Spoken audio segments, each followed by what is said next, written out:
এ বিষয়ে একটাই কথা বলবো, বিকাশ রায়ের যদি বয়স হয়ে গেছে, ভুলভাল বকছে।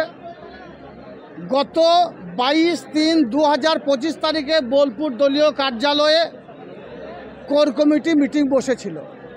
সেই কোর কমিটি মিটিংয়ে সিদ্ধান্ত নেওয়া হয়েছিল যে 19/4/2025 সিউড়ি দলীয় কার্যালয়ে কোর কমিটি মিটিং বসবে।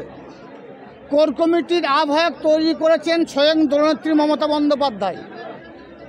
কোর কমিটির আমাদেরকে সদস্য বানিয়েছেন স্বয়ং দলনেত্রী মমতা বন্দ্যোপাধ্যায়।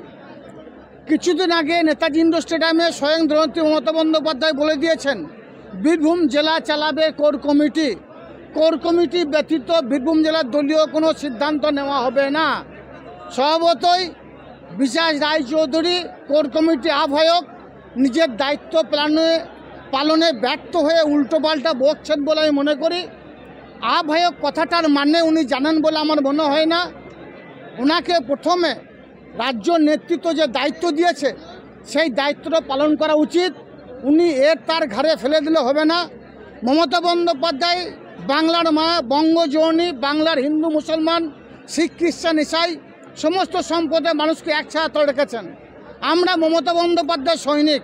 মমতা বন্দ্যোপাধ্যায় কোর কমিটি করে 23-এ নির্বাচন করেছেন, 24-এ নির্বাচন করেছেন বীরভূম জেলায়। অভাবনীয় রেজাল্ট আমরা করেছি। তিনি নেতাজি ইন্ডোর বলে দিয়েছেন কোর কমিটি বীরভূম জেলা চালাবে। আহ্বায়ক উচিত ছিল 19 তারিখে কোর কমিটি মিটিংটা ডাকা। তিনি ব্যর্থ হয়েছেন, সেটাকে স্বীকার করে নেওয়া উচিত। এদিকে সেদিকে না হটে তার নামে দায় না চাপিয়ে মমতা বন্দ্যোপাধ্যায় আমাদের নেত্রী, অভিষেক বন্দ্যোপাধ্যায় আমাদের নেতা, আর দ্বিতীয় কোনো নেতা নেত্রীর পারমিশন নেওয়া প্রয়োজন আছে বলে আমি মনে করি না বীরভূম জেলা কোর কমিটির সদস্য হিসাবে। তাই কোর কমিটি মিটিং ডাকা উচিত। বীরভূম জেলার যে 3টে সাব ডিভিশন অনুযায়ী কোর কমিটি মিটিং ঘুরে ঘুরে হবে, সেইভাবে কোর কমিটি মিটিং হবে এবং বীরভূম জেলায় দলীয় যেসব কার্যক্রমগুলো হবে কোর কমিটি মিটিং ব্যতীত না হওয়া উচিত বলে আমি মনে করি। কোর কমিটি মিটিংয়ে কিন্তু সেদিন যেটা আলোচনা হয়েছিল সেই আলোচনায় কিন্তু কোর কমিটি যে ওই ডেটই ফিক্সড হবে তা নয়। কোর কমিটির চেয়ারপারসন হচ্ছেন অনুব্রত মণ্ডল, জেলা সভাপতি তিনি। তখন সেটা আলোচনা হয়েছিল যে ওনার সঙ্গে পরামর্শ করেই উনি সেই দিন অ্যাভেলেবেল থাকবেন কি না তার উপরেই কিন্তু মিটিংটা ডাকা হয়। আশিস বন্দ্যোপাধ্যায়, কাজল শেখ ওরা বলছে যে আপনি মিটিংটা করেননি, মুখ্যমন্ত্রীকে এবং অভিষেক বন্দ্যোপাধ্যায় তারা অভিযোগ করবে। দেখুন, কে কোথায় অভিযোগ করবে সেটা তার ব্যাপার। এটুকু বলতে পারি, চেয়ারম্যান হচ্ছে কোর কমিটির অনুব্রত মণ্ডল, আমি হচ্ছে কনভেনার।